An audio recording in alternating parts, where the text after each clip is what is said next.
wig is big as freak. Yeah, okay. So we're going to need 20 volume developer. Normally I use 30, but I only had 20, so we'll use that. And we're going to take some BW2 powder bleach.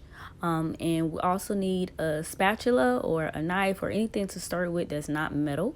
We're going to need some aluminum foil. Of course, we're going to need a bowl and some got-to-be spray. Not Gorilla Glue. Got to be spray. Please do not get that confused. Then we're going to need a comb. So we're going to take some got to be spray and we're going to spray down the front of the closure. We don't want any little hairs to get bleached from the bleach. So we're just going to spray it down, and then I'm going to take my comb and I'm going to comb them down out the way.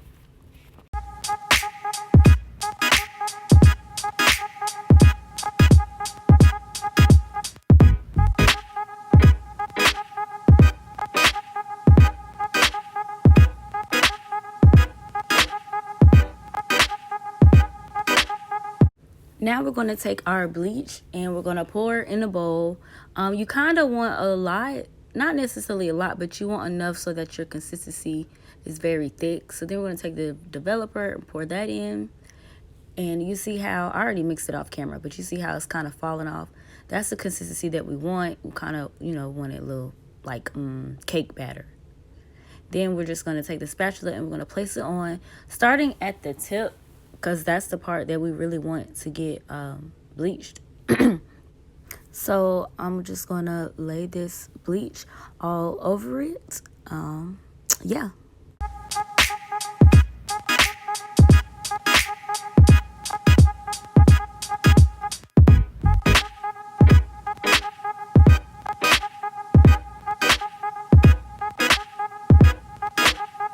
Once you're done with that, you want to turn the closure over and place it on the aluminum foil. Now, when I'm using 30 developer or more, I do not use aluminum foil, but because I only have 20 volume developer, I wanted to still bleach the in the same capacity that it normally would. So I'm just going to use aluminum foil to create a little bit of heat and cause it to bleach well.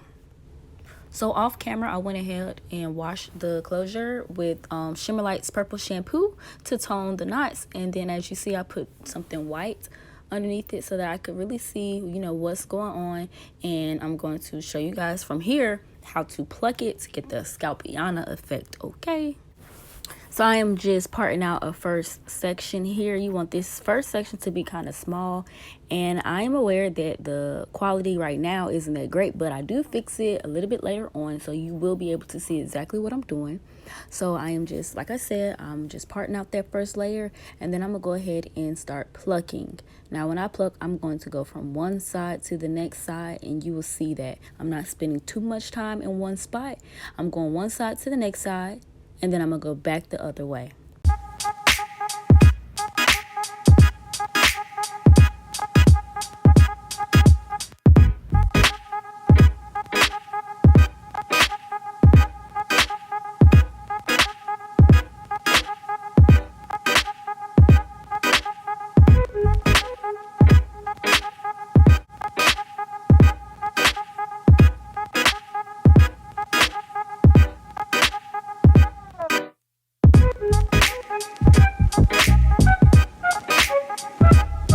And now I'm going to take another small section and I'm going to do the exact same thing. And I repeat this about 3 to 4 times. So 3 to 4 sections.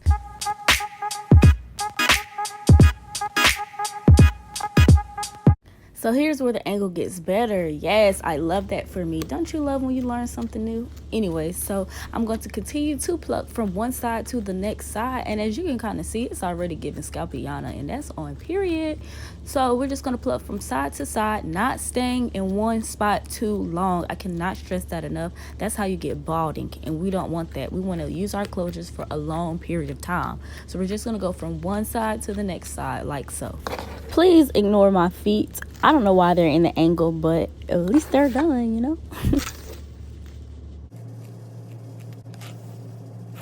As you can see, it gets repetitive, but the main things to take away from this plucking session is to pluck in 3 to 4 rows, not staying in one spot too long. So after you pluck as much as you want to pull all the hair back like I just did, and then you can go in and really see like what needs to be plucked more, what areas are more thicker. So that's what I'm doing on this little section right here. And when that's all done, I go through and take big sections and pluck. So for the closure, before I dye, I'm going to spray it heavily with Got To Be spray. So you'll see why I do this. I am going to do the watercolor method, but first I go through the closure and I part and section through and get the roots of the hair, because sometimes when you dip dye, it'll get on the lace, and I don't trust that. So I just go ahead and you'll see me section it out and evenly put dye on the roots first, and then I will dip dye the rest of the hair. So that is why I'm putting extra heavily Got To Be spray on there. And as you can see right now, I'm taking a little edge brush and I am going through and making sure that I get the tips and the roots, because I want the whole head to be jet black. I don't want no little brown pieces, no little brown streaks, none of that. So I'm going to take this and I'm going to go through and I'm going to get all the roots, and then later on you guys are going to see me divide the hair in half and get all the roots in between there too. So that's what I'm doing right now.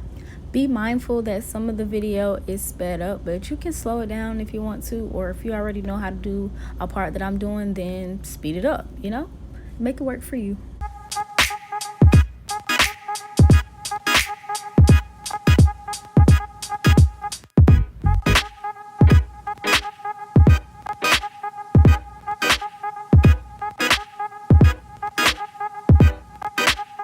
So here is, like I mentioned, of me parting the hair through and getting the roots that way. As you can see, I'm not going down to the end, so I'm keeping it strictly at the roots because I'm going to dip dye the ends.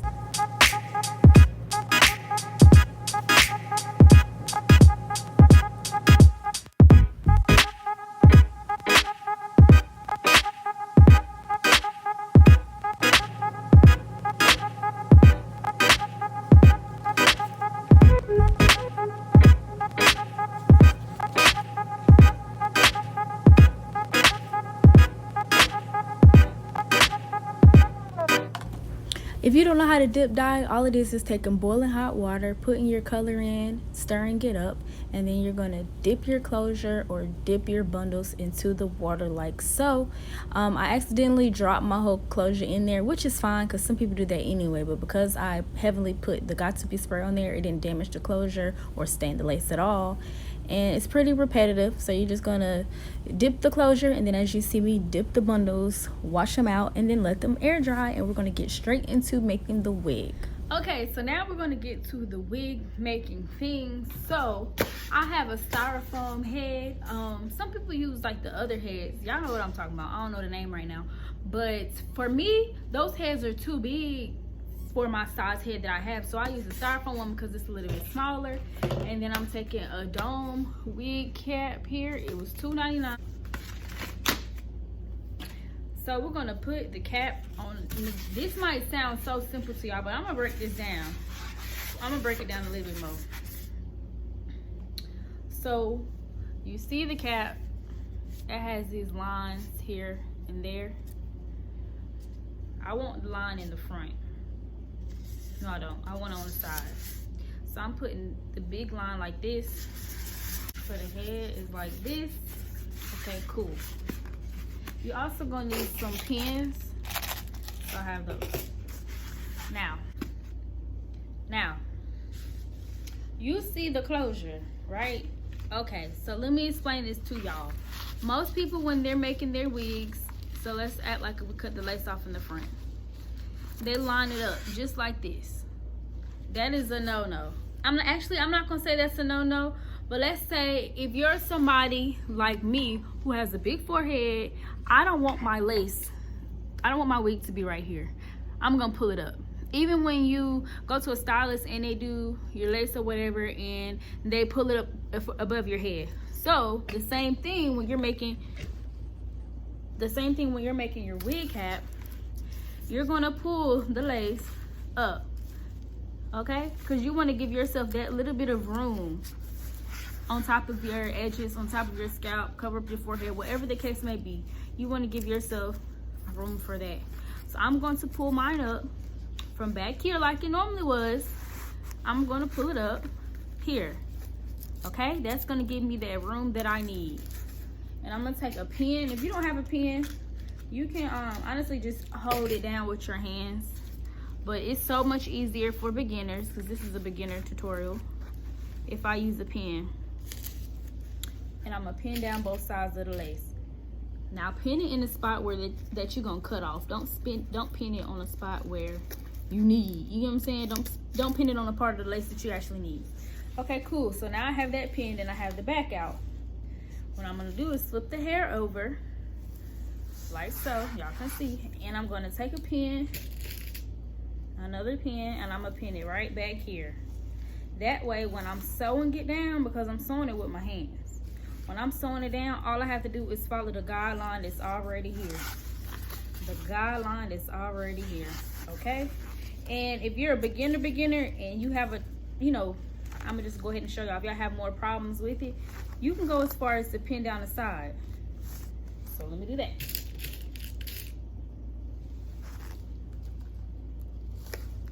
So you want to hold it down. You see how it's about to flip and fold up? No, we don't want that. That's why we're putting the pins in. So I'm gonna move this one from the back. This only if you need the extra help. If you don't need the extra help, keep it in the back. But if you do need the extra help, take it and flatten it. You wanna make sure it's flat, because if it's flat now, when you sew it, it's gonna be flat. And then you place that pin back in the back, and then you can paste one on the side. I'm gonna show y'all. I have my lace pulled in the front like it's supposed to be, all right? Because I got a big forehead now. And I have my pins on the side, my pins back here. So let me go ahead and tell y'all before I get to sewing this down how I'm gonna do it, okay? I have my needle and my thread. If you don't know how to put needle through the thread, that's another video that you need, and it ain't coming from me, okay? So I have my needle and the thread. I am going to sew. I'm going to sew from one side to the middle, and then I'm gonna stop and I'm gonna go back to this side, and I'm gonna sew from one side unto the middle, and that's how I'm gonna get my lace to lay flat. So let's do that.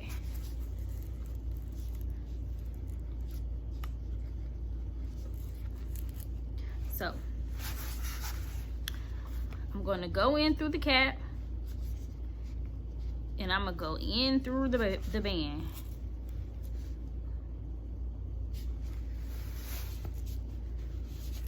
Put it through the loop, and then you're gonna pull it through. If your thread is knotted, then it shouldn't come out. And I'm gonna do that same thing twice, right on top of each other, back to back, as you can see. And that's gonna create a knot, so I don't have to worry about that coming out. And then I'm just gonna, the simplest way is to just loop it and loop it and loop it. Most people get scared when it's time to make a wig because they feel like, oh, I have to do this, I have to do that. Keep it simple, stupid. That's what my teacher used to say. Keep it simple, stupid. Keep it simple.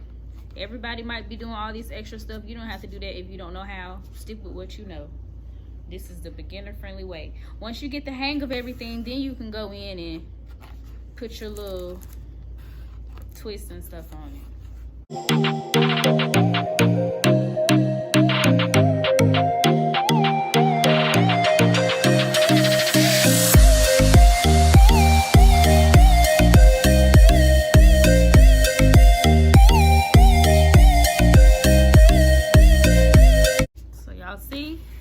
Coming up on where I put the pin in, and I'm gonna just take it out. Simple. I'm gonna take it out, and I'm gonna keep going.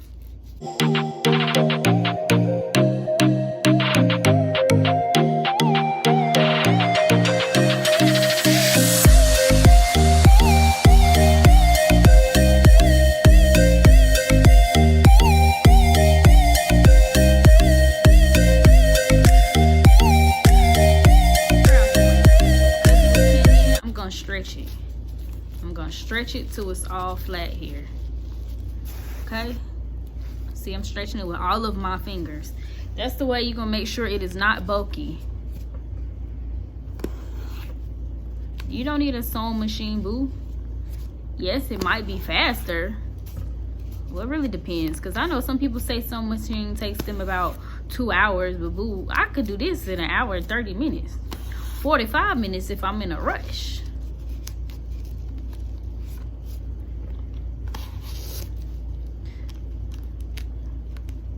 And if you feel like you sewed a spot that isn't as flat as it should be, go back over it. You know, what's stopping you? Now I'm hitting the middle. I'm in the halfway point.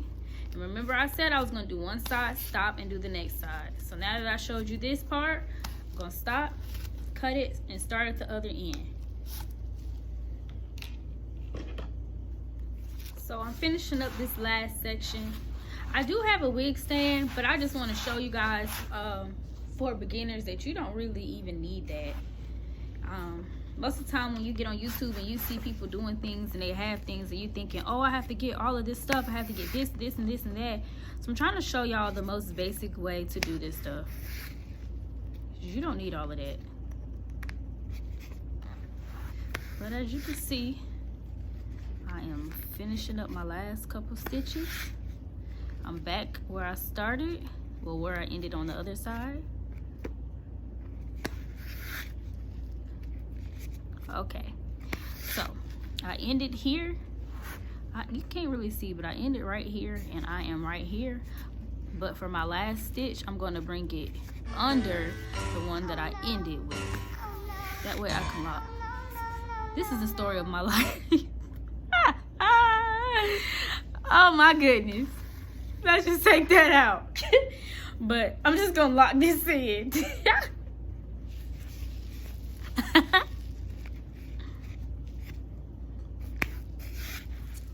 Okay, so we got it all sewn down here. Now I just want to say that the back is the easiest part. I have a video on my channel already showing you guys how to do your own sewing. The way that I sewed those bundles in the back of my head is exactly what I'm going to do to the wig. So I'm going to come back and show you guys the finished product in the next clip. So this is the final result of the wig. It looked kind of crazy right now, but that's because I'm going to do a part 2 to this video on how I'm going to style it and install it on my head. So there's one last step that you have to do for this wig. When you take it off the mannequin, which is what you guys see me doing right now, the wig cap is still connected to the lace, but what you're going to do is cut that off. You're going to be very careful when cutting it, but you're going to cut that piece off, and then that is the end of how to make your wig. A lot of people forget to cut this off, or like I've had a lot of questions about how to cut it off, and basically it's really simple. You're just going to go around the thread that you have in there. You don't want to cut nowhere near the thread. You want to cut it all the way around until you get the lace off. So you'll see me doing that. So your lace should look just like this. And I'm just showing you how good the lace looks after I've tinted, dyed it, and plucked it. It looks like scalp, like undetectable. Do you hear me? So amazing. I hope you guys follow and that yours looks just like mine, or maybe even better. And that's the end of this video. Thanks for watching. Hope you guys like, comment, and subscribe.